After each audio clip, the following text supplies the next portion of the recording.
హరి ఓం స్నేహితులారా, మీరు ఇప్పుడు పలమనేరు దగ్గర వీకోట దగ్గర 1 కిలోమీటర్ దూరంలో వెంకటాయపల్లిలో ఉన్న ఇంటిని చూస్తున్నారు.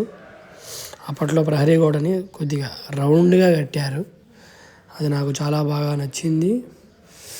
మొత్తం రాతి కట్టడమే, పెంకుటిల్లు, చూడముచ్చటగా ఉంది. అప్పటి కిటికీలు కూడా మీరు చూస్తే అప్పటి డిజైన్కి ఇప్పటి డిజైన్లకి చాలా తేడా ఉంది. నాకు పాత కట్టడాలన్నా, పాత ఇల్లులన్నా, పాతవి ఏవైనా కూడా నాకు చాలా ఎక్కువ కన్నా చాలా ఎక్కువ ఇష్టం. చూడండి, మట్టితో కట్టిన ఇల్లు ఎంత బాగుందో. సిమెంట్ వేయకుండా మట్టితోనే కట్టుకున్నారు ఇల్లుని. ఆ మట్టి ఇంకా ఇప్పటికీ ఎలా ఉందో నాకైతే అర్థం కావట్లేదు. చూసేయచ్చు మీరు ఇల్లు ఎంత బాగుందో.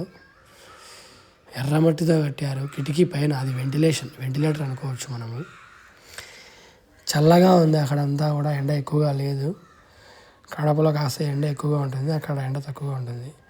మా బంధువుల కార్యక్రమం ఉంటే వచ్చాము వీకోటకి.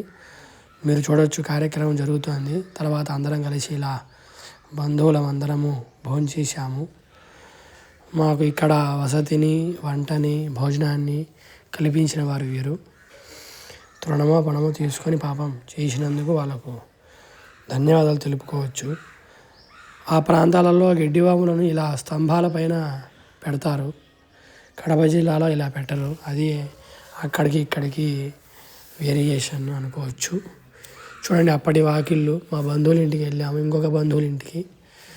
దారిలో వస్తూ ఉండగా ఫోటోలు తీశాను. ఇలా చక్కగా వచ్చాయి. తర్వాత రాజంపేట దగ్గర కాసేపు నిద్ర వస్తుంటే కాసేపు ఆపుకున్నాను. తర్వాత నిద్ర లేచిన తర్వాత కారు స్టార్ట్ చేస్తే ఇలా చూపించింది. కారు అయితే అసలు స్టార్ట్ అవ్వలేదు. చాలా కంగారు పడిపోయాం, భయపడ్డాం, టెన్షన్ పడ్డాం. నెక్స్ట్ డే ప్రోగ్రామ్ ఉంది, ఎలా వెళ్ళాలి, ఏం చేయాలి, ఏంటిది అని.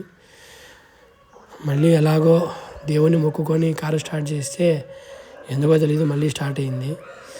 తర్వాత మెకానిక్ని అడిగితే ఏం లేదు, కాస్త బ్యాటరీ వీక్ ఉందన్నాడు. అమ్మయ్య అనుకున్నాం. ఎలాగోలా ఇంటికి వచ్చేసాం. Bye friends.